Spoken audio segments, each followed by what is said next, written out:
আসসালামু আলাইকুম রহমতুল্লাহ। দেশ ও দেশের বাইরে থেকে যারা আমাকে একযোগে দেখছেন সবাইকে স্বাগত জানিয়ে শুরু করছি আজকের ভিডিও।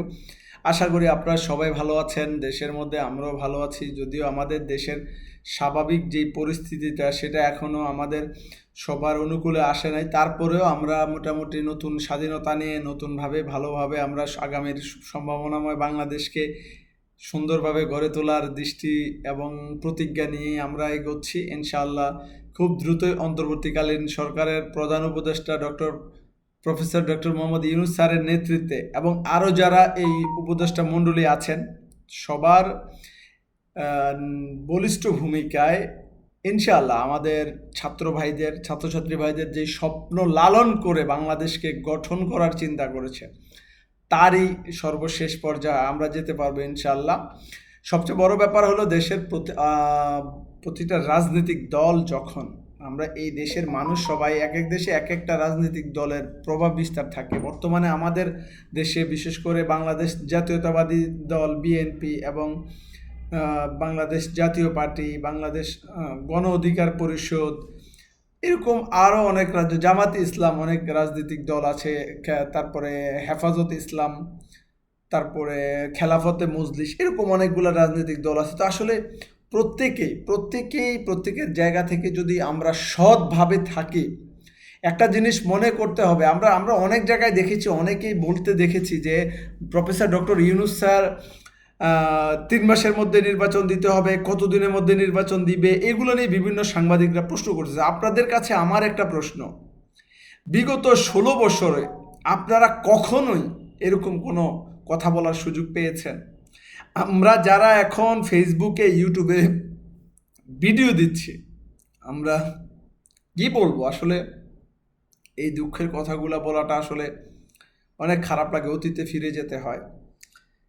অনেকে আছে তার ন্যায্য দাবিটা সে করতে পারে নাই, তার মনের ভাবমূর্তিটা সে প্রকাশ করতে পারে না। আজকে তো আপনারা বলতে পারতেছেন, তাহলে অন্তত আপনাদেরকে ওই দিন পর্যন্ত অপেক্ষা করতে হবে যে আমরা যদি, আমাদের মনে যদি ভালো পজিটিভ চিন্তা থাকে এই দেশকে নিয়ে, দেশের মানুষকে নিয়ে, তাহলে আমরা অবশ্যই অপেক্ষা করব এবং একটা যৌক্তিকভাবে আমরা অপেক্ষা করব।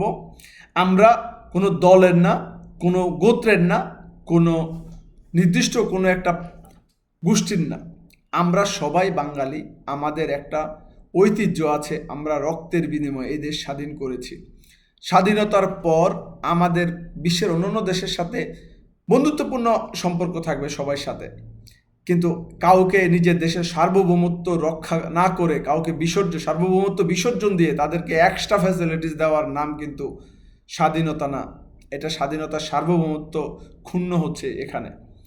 তো আমি এটাই বলবো যে আমাদের বিশ্বের প্রতিটা দেশের সাথে সুসম্পর্ক থাকবে, বাণিজ্যিক কার্যকলাপগুলো বৃদ্ধি পাবে, আরও আনুষঙ্গিক যে কার্যকলাপগুলো আছে সেগুলো প্রভাব বিস্তার করবে। আমাদের দেশের অর্থনৈতিক অবস্থা ভালো হবে, বৈদেশিক মুদ্রা অর্জন হবে, ব্যবসায় বাণিজ্যে আমরা ভালো অবস্থানে ফিরে যাব, দেশের সার্বিক পরিস্থিতি উৎপাদনমুখী হবে আমাদের বাংলাদেশ। আমরা এই সব কিছু যখন আমরা একত্রে পেতে যাব, তার মানে আমাদেরকে কিন্তু একটা নির্দিষ্ট সময় পর্যন্ত অপেক্ষা করতে হবে। সেই নির্দিষ্ট সময়টা কতদিন হতে পারে? যদিও আমি আসলে রাজনৈতিক ব্যক্তিত্ব না, আমি আমার নিজের ব্যক্তিগত মতামত থেকে বলতেছি। আসলে আমরা দেখতেছি দেশের মধ্যে একটা অস্থিতিশীল অবস্থা বিরাজমান, মানুষ বিভিন্ন অপকর্মে লিপ্ত হচ্ছে, মানুষ একজনের উপর হামলা, দাঙ্গা হাঙ্গামা করতেছে, সম্পদ লুণ্ঠন করে নিচ্ছে। এরকম এই সমস্যাগুলো কিন্তু সমাধান হয়ে যাবে। আপনারা একটা জিনিস মনে রাখবেন, আপনারা ১৬ বছর ১৭ বছর আপনারা কোনো কথা বলতে পারেন নাই, কোনো অধিকারের নিয়ে দাবি আদায়ের প্রশ্ন তুলতে পারেন নাই। আর এখন যদি আপনারা সুযোগ পেয়ে ছাত্রদের এই যুক্তিক আন্দোলনের সফলতা পেয়ে আপনারা যদি সেটাকে অসৎভাবে কাজে লাগান, তাহলে আপনাদেরকে পরবর্তীতে আর কোনো জেনারেশন আপনাদেরকে সাপোর্ট করবে না। আপনারা এই মুক্তি থেকে শিক্ষা গ্রহণ করতে হবে, দেশের অর্থনৈতিক অবস্থাটাকে সচল করতে হবে। প্রত্যেকের জায়গা থেকে ১ ঘন্টা করে বেশি কাজ করেন।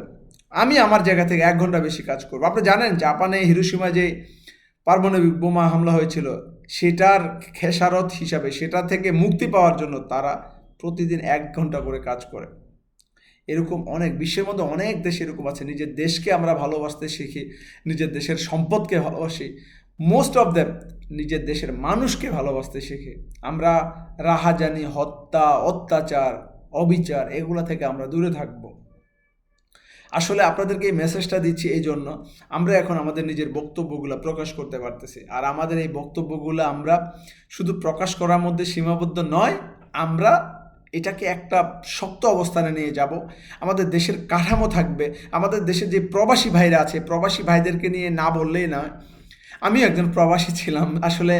আমি অলমোস্ট 4 বছর শেষ করে আসছি, আমি বাইরে ছিলাম। তো আমি যখন ছিলাম তখন আমিও এই প্রবাসী ভাইদের মতো বিদেশে অনেক কষ্ট করেছি, অনেক কষ্ট করে দেশের মধ্যে পরিবার পরিজনদের জন্য টাকা পাঠিয়েছি। সেই টাকা ডলার হিসাবে যখন আমরা পাঠাই, আমাদের দেশের রেমিটেন্স হিসাবে যেটা আসে, তো সেটার কিন্তু একটা গুরুত্বপূর্ণ ভূমিকা পালন করে এই প্রবাসীরা। তবে আমি একটা জিনিস বলবো, এখনকার আসলে স্রোতে গা ভাসিয়ে নয়, আসলে আমাদের কাঠামোটাই পরিবর্তন করতে হবে। কিন্তু এয়ারপোর্টে আমাদের, বিশেষ করে আমাদের বাংলাদেশ এয়ারপোর্টের যে অবস্থা, সেটা আসলে অনেকটাই বাজে অবস্থা।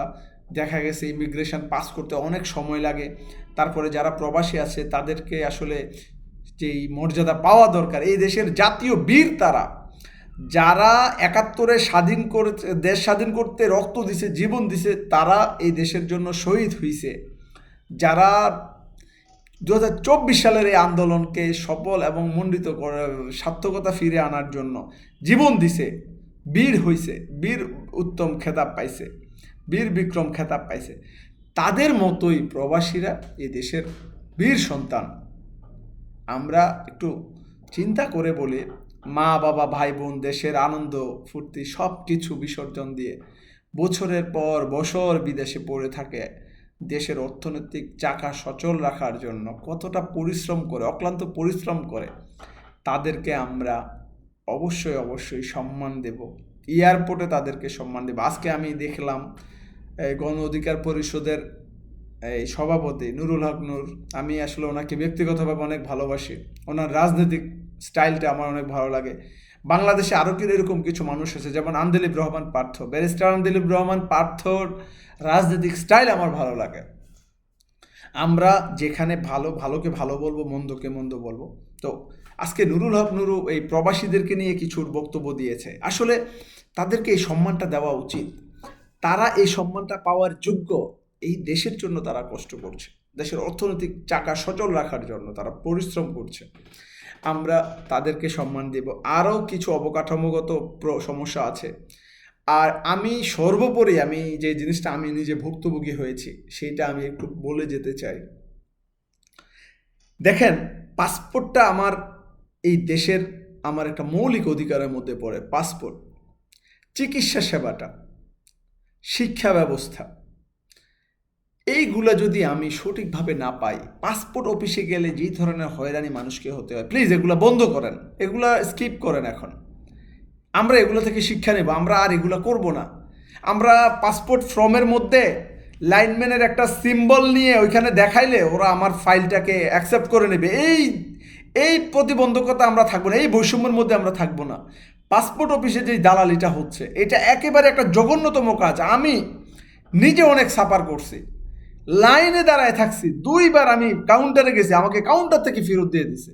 এই সমস্যাটা আমি ফেস করছি। তো আমি আসলে পরবর্তীতে আমি সঠিকভাবে করতে পারছি, বিভিন্ন জায়গায় 200 টাকা 500 টাকা দিয়ে কাজ করানো লাগছে, তারপরে আসলে কিছু কর, তারপরে পুলিশ ক্লিয়ারেন্স।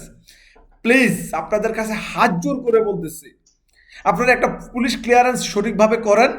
এটা একটা নাগরিকের নৈতিক অধিকার, আপনি এটা হরণ করিয়েন না, এটা না করে সঠিকভাবে করেন। 500 টাকা 1000 টাকা রাইখা এটার কোনো অধিকার আপনাদের নাই। আমি পুলিশ বাহিনীদেরকে বলবো, আপনারা যদি এই ধরনের কার্যকলাপ থেকে নিজেদেরকে না সরান, ছাত্র জনতা, এই দেশের সাধারণ মানুষ আপনাদেরকে চিহ্নিত করে আইনের মাধ্যমে আপনাদের বিচার করবেন। BRT, Bangladesh road transport authority, যেটা বিআরটিতে ট্রেড ড্রাইভিং লাইসেন্সের জন্য আপনি যখন অ্যাপ্লাই করবেন, কোনো ট্রেনিং নাই, কিছু নাই, 500 টাকা 1000 টাকা দিলে ট্রেনিং ছাড়াই আপনার ফার্স্ট ফেল করিয়ে দেওয়া হয়। কেন ভাই? একটা মানুষকে দক্ষভাবে তার ড্রাইভিংটা শেখান। আমার ইন্টারন্যাশনাল লাইসেন্স আছে, আমি যখন বিদেশে লাইসেন্স নিয়েছি তখন আমার 6 মাস লাগছে, আমি শুধু ক্লাস করছি। প্রতি সপ্তাহে আমার একটা ক্লাস ছিল, 1 ঘন্টা করে শিখতাম। এভাবে আমার গাড়ির লাইসেন্স আছে, আমি ওইখান থেকে আমরা শিক্ষা নেই, তাহলে আমার দেশে কেন নয়? আমি আশা করি আমাদের দেশে সেটা হবে। তারপর শিক্ষা ব্যবস্থাটাকে একবারে ধ্বংস করে দেওয়া হয়েছে, শিক্ষা ব্যবস্থাটাকে নিয়ে আমাদের সোচ্চার হতে হবে, আমাদের ওয়েট করতে হবে। তো তারপর চিকিৎসা, হসপিটালে, সরকারি হসপিটালে ডাক্তার থাকেই না, যারা বিসিএস ডাক্তার তারা দুপুর 2টা-3টার পরে ওদেরকে আর হসপিটালে পাওয়া যায় না। কেন? আপনাদের অফিস টাইমটা তো আপনারা হসপিটালে থাকবেন, মানুষকে চিকিৎসা সেবা দেবেন। তো সর্বোপরি আসলে আমাদের যে অবকাঠামোগত প্রবলেমগুলো আছে সেগুলোকে সামগ্রিকভাবে আমাদের সমাধান করতে হবে, আমাদের সবাইকে সচেতন হতে হবে। দেখেন, যারা দায়িত্ব নিয়েছে তারা কখনোই আপনাকে মানুষ বানাইতে পারবে না, কখনোই আপনাকে সচেতন বানাইতে পারবে না যতক্ষণ পর্যন্ত না আপনি সচেতন হচ্ছেন।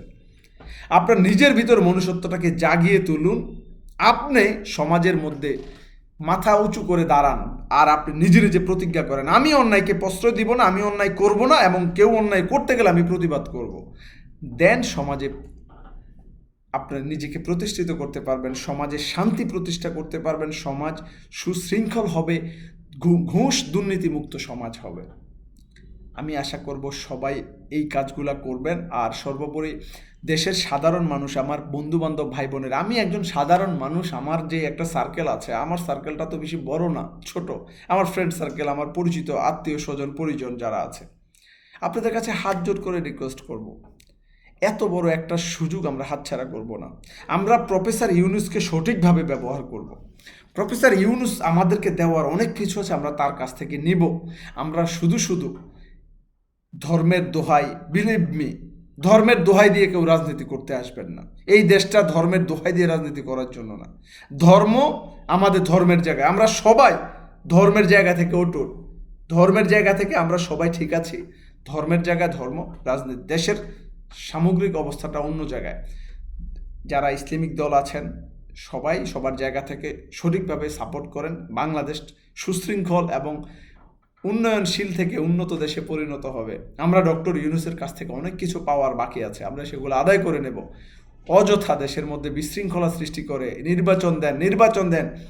17 বছর বলতে পারেন না নির্বাচন দিতে, আজকে ছাত্রদের এই অবদানকে আপনারা 3 মাসেই সমাধান চাচ্ছেন, 3 মাসের মধ্যে আপনারা চাচ্ছেন দেশের অবকাঠামোগুলো সব ঠিক করে ফেলবে। সম্ভব? 17 বছর পারেন নাই তো আপনারা। তাহলে এখন ধৈর্য ধরেন, ইনশাল্লাহ আমরা পারবো। যতদিন এই তরুণদের বলিষ্ঠ ভূমিকা থাকবে, আমি আশা করি অতদিন বাংলাদেশ সামনের দিকে এগিয়ে যাবে।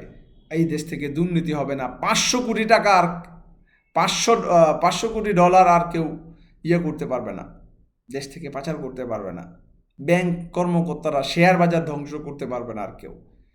এই জায়গা থেকে আমরা বলবো আমাদের শিক্ষা প্রতিষ্ঠান, স্বাস্থ্য সেবা, আমাদের ক্রীড়াঙ্গনটাকে দালাল মুক্ত করতে হবে। বাংলাদেশ ক্রিকেটকে সাকিব আল হাসানের মতো বেয়াদবকে সরাইতে হবে।